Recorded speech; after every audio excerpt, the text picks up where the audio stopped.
사랑하는 사람의 숨겨진 과거가 이렇게 제 발목을 잡을 줄은 몰랐습니다. 평온했던 노년의 삶이 한순간에 산산조각 났죠. 남편의 쓰러짐 뒤에 감춰진 충격적인 진실, 그 연금 수령자가 다름 아닌 전처였다는 사실을 알게 되었을 때 제 세상은 무너져 내렸습니다. 대체 제게 무슨 일이 일어난 걸까요? 안녕하세요. 제 이름은 한미숙입니다. 저는 60대 후반의 평범한 재혼 여성입니다.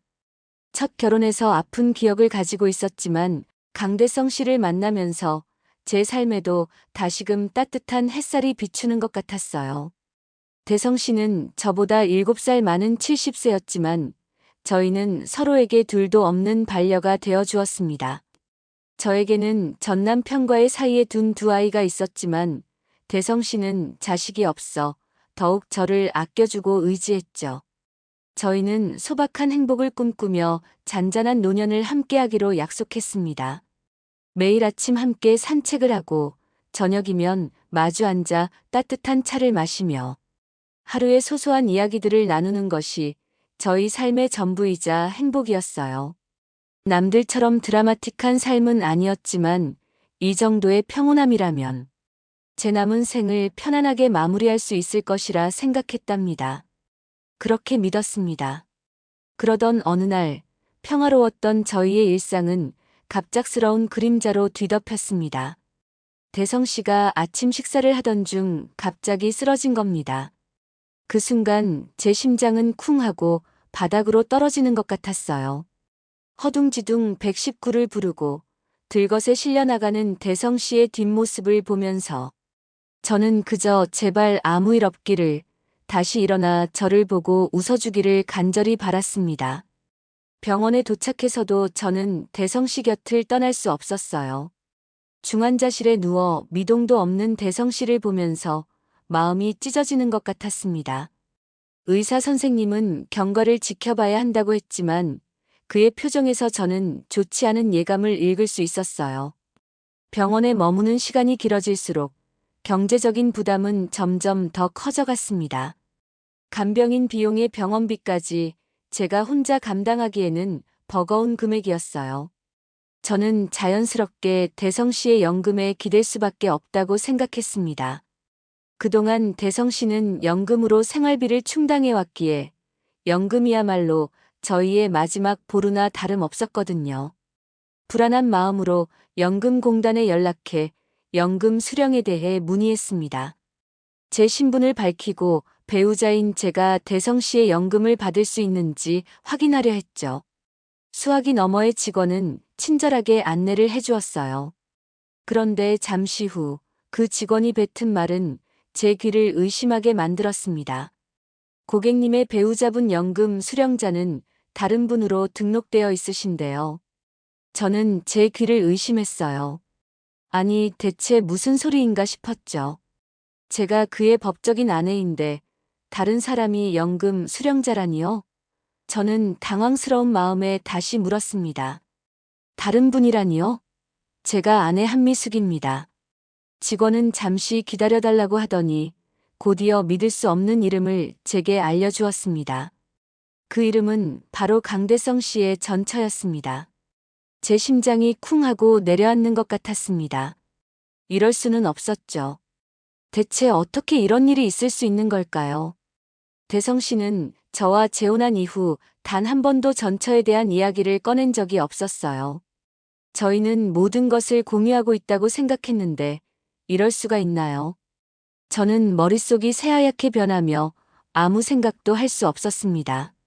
눈앞에 의식을 잃은 채 누워있는 남편에게 아무것도 물을 수 없었던 저는 그저 막막한 현실 앞에서 멍하니 서 있을 수밖에 없었습니다. 제 두 발로 서 있었지만 마치 땅이 꺼지는 것처럼 느껴졌어요. 대체 이게 무슨 상황인지, 왜 저만 모르고 있었는지 분노와 함께 깊은 배신감이 밀려왔습니다. 전처라는 세 글자가 제 머릿속을 맴돌며 저를 끊임없이 괴롭혔습니다. 대성 씨는 정말 저를 사랑했던 걸까요?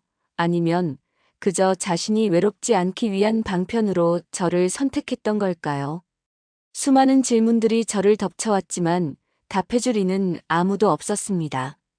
병실에 누워있는 대성 씨는 여전히 말이 없었고 저는 홀로 그 무거운 진실을 견뎌야 했습니다. 그때부터 저는 대성 씨의 과거를 파헤치기 시작했습니다. 연금공단 직원의 말이 도저히 믿기지 않아 다시 찾아가 자세한 내용을 물었죠. 직원분은 개인정보라 더 이상 알려줄 수 없다고 했지만 저는 제가 법적인 배우자임을 강조하며 끈질기게 매달렸습니다. 결국 그분은 아주 조심스럽게 대성 씨가 전처와 이혼한 지는 꽤 되었지만 연금 수령자 변경 절차가 완료되지 않았다고 했습니다. 심지어 그 전처가 정기적으로 연락을 해왔고 대성 씨가 건강했을 때도 몇 번 만났었다는 이야기를 전해 듣게 되었죠. 제 가슴은 억장이 무너지는 것 같았습니다. 제가 알던 대성 씨는 그런 사람이 아니었어요. 저희는 모든 것을 공유하는 부부라고 생각했는데 그는 제게 이렇게 중요한 사실을 숨겨왔던 겁니다. 엎친 데 덮친 격으로 병원비는 눈덩이처럼 불어나고 있었습니다. 대성 씨의 의식은 돌아올 기미를 보이지 않았고 간병은 점점 더 지쳐갔죠. 저는 매일 밤잠을 설쳤습니다. 겨우 한숨 돌리나 싶으면 다음 달 병원비 청구서가 날아오고 연금 문제는 해결될 기미조차 보이지 않았으니 말입니다. 제 아이들은 엄마가 힘들어하는 것을 보고 걱정을 많이 했습니다. 첫째 딸은 엄마 괜찮으세요? 저희가 도와드릴게요. 라며 제게 힘이 되어주려 했지만 저는 이 상황을 어떻게 설명해야 할지 막막하기만 했습니다. 자식들에게까지 남편의 복잡한 과거사를 알리는 것은 너무나 큰 짐이 될 것 같았어요. 그러던 어느 날 대성 씨의 오랜 지인이 병문안을 왔습니다. 그는 제가 대성 씨의 연금 문제로 힘들어한다는 이야기를 듣고는 저를 조심스럽게 불렀어요. 미숙 씨, 혹시 대성이가 재산에 대해 이야기해 준 적이 있나요? 그의 물음에 저는 고개를 저었습니다. 대성 씨는 돈 이야기에 무딘 사람이었고 저희는 서로의 노후를 편안히 보내자는 것에만 초점을 맞췄지 구체적인 재산 이야기는 거의 하지 않았거든요.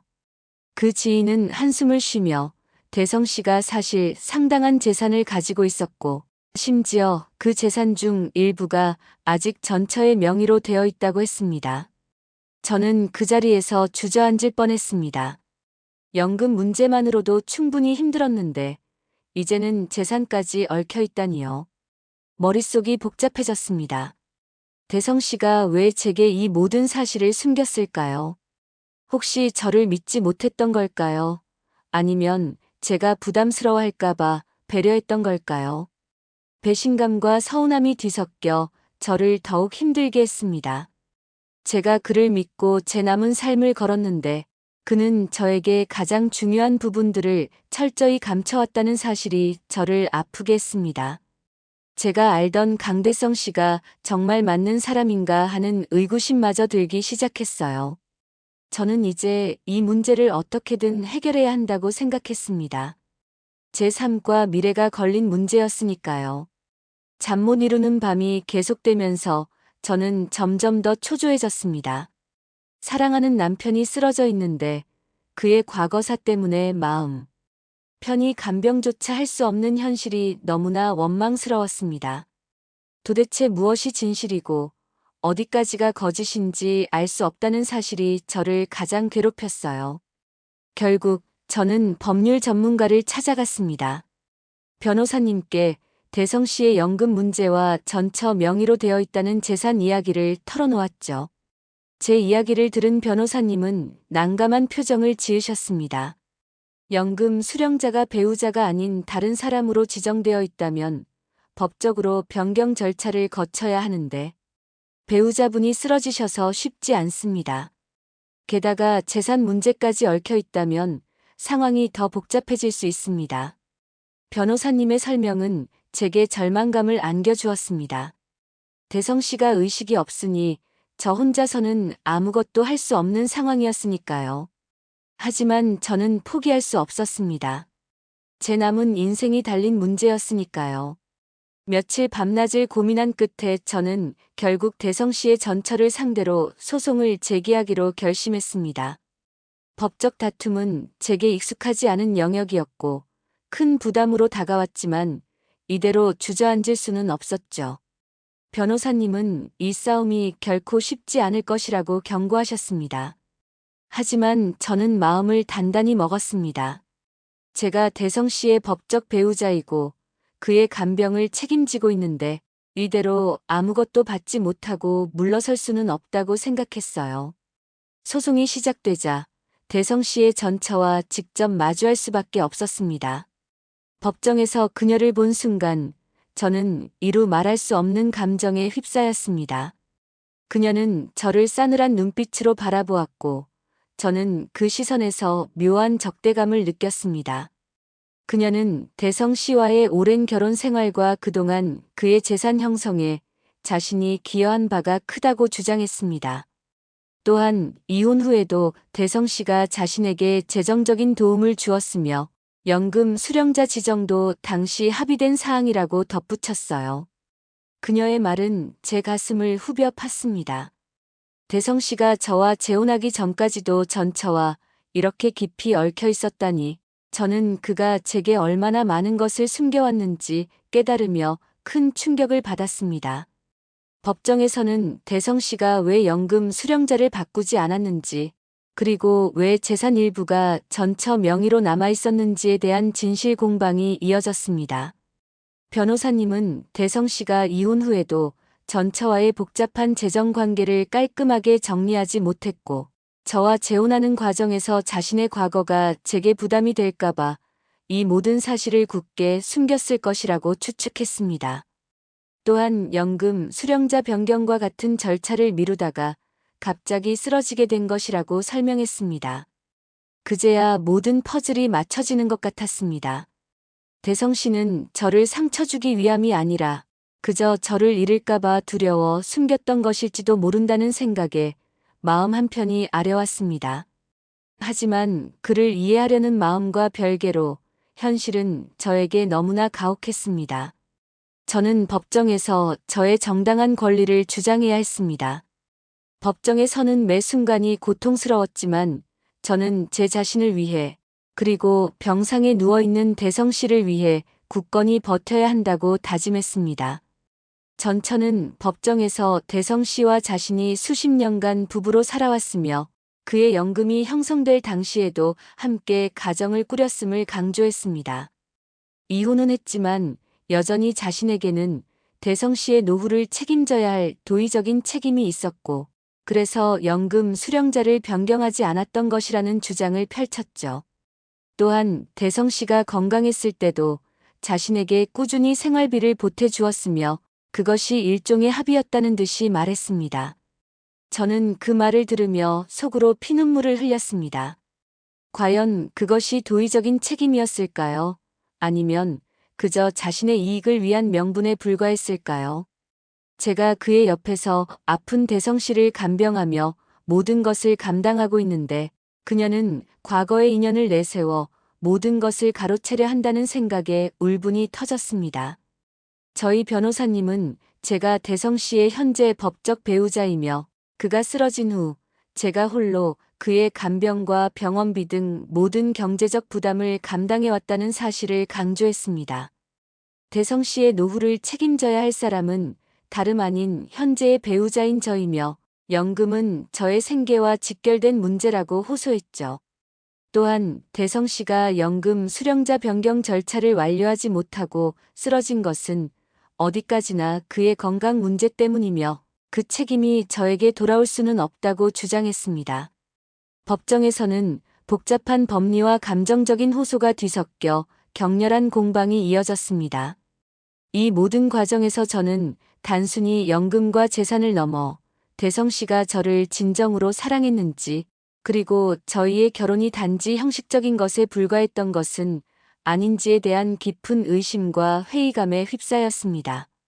그가 저에게 그토록 중요한 사실들을 숨겼다는 것 자체가 저를 배신한 행위처럼 느껴졌죠. 마음이 너무 아팠습니다. 제가 그를 믿고 제 남은 삶을 함께하기로 결정했는데 이 모든 것이 한낱 거짓이었다면 저는 어떻게 되는 걸까요?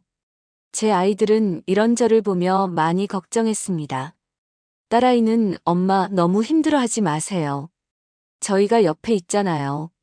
하며 저를 위로해 주었지만 저는 제 자신이 재혼 가정이라는 이유로 사회적 시선 속에서 더욱 고립감을 느끼게 되었습니다.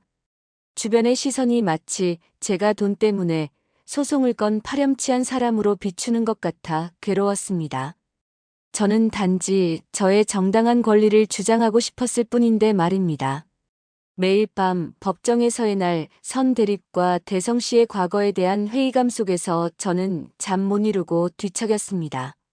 저의 남은 인생을 걸었던 사랑이 이렇게 허무하게 무너질 수도 있다는 생각에 가슴이 미어졌습니다. 도대체 무엇이 저를 이 지경까지 몰아넣었는지 원망스러운 마음만 가득했습니다.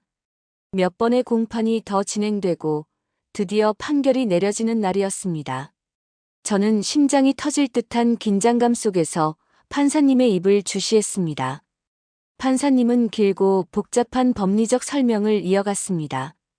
대성 씨의 연금 수령자 변경이 이루어지지 않았고 일부 재산이 전처 명의로 되어 있다는 점이 저에게 불리하게 작용했습니다. 하지만 법원은 제가 대성 씨의 법적 배우자로서 그의 간병을 도맡았고 어려운 상황 속에서도 그를 지극정성으로 보살폈다는 점을 인정해 주었습니다. 최종적으로 연금은 전처와 제가 일정한 비율로 나누어 받게 되었고 전처 명의로 되어 있던 재산 중 일부는 저에게 돌아오게 되었습니다. 판결문 내용을 들으면서도 저는 멍했습니다. 승리라고 말하기엔 너무나 씁쓸한 결과였죠. 분명 물리적인 승리는 얻었지만 제 마음속 깊이 남은 상처는 치유될 기미가 보이지 않았습니다. 제가 그토록 믿고 사랑했던 대성 씨가 제게 그 많은 것을 숨겼다는 사실은 저를 끊임없이 괴롭혔습니다. 그의 행동에는 나름의 이유가 있었겠지만 저로서는 이해하기 어려운 부분들이 많았습니다. 사랑하는 사람에게 온전히 신뢰를 주지 못했다는 자괴감과 함께 노년에 다시 찾아왔다고 믿었던 행복이 한순간에 와르르 무너지는 것을 지켜봐야 했습니다. 병원에 누워있는 대성 씨는 여전히 의식을 찾지 못했습니다. 판결 소식을 들려주고 싶어도 그럴 수 없었죠. 저는 더 이상 그의 곁을 지키기가 힘들었습니다. 육체적으로도 정신적으로도 한계에 다다른 저는 결국 간병을 그만두기로 결정했습니다. 물론 제 아이들이 간병을 이어받겠다고 나섰지만 저는 이제 제 자신의 삶을 돌아봐야 한다고 생각했습니다. 대성 씨와의 결혼은 제게 많은 것을 남겼습니다. 행복한 기억들, 그리고 그 뒤에 숨겨진 진실들. 그 모든 것이 저를 성장시켰다고 애써 생각했습니다. 소송이 끝나고 시간이 흐르면서 저는 조금씩 마음을 다잡을 수 있었습니다. 이제 저는 더 이상 대성 씨의 유산이나 과거에 얽매이지 않기로 했습니다. 제가 얻은 것은 물질적인 것뿐만이 아니었습니다. 저는 이 힘든 과정을 통해 사랑과 결혼, 그리고 가족의 의미에 대해 다시 한번 깊이 생각해 보게 되었습니다. 진정한 가족이란 무엇인지, 그리고 제가 남은 여생을 어떻게 살아가야 할지에 대한 답을 찾아야 한다고 말입니다. 저는 이제 제 자신을 위해 살아가기로 했습니다. 제가 가장 아꼈던 행복이 산산조각 났지만 그 조각들을 주워 담아 새로운 삶을 시작할 용기를 얻었습니다. 저는 당당하게 제 삶을 개척해 나갈 것입니다. 제 이야기가 여러분에게 어떤 생각들을 불러일으켰을지 궁금합니다. 여러분의 의견을 댓글로 자유롭게 남겨주세요.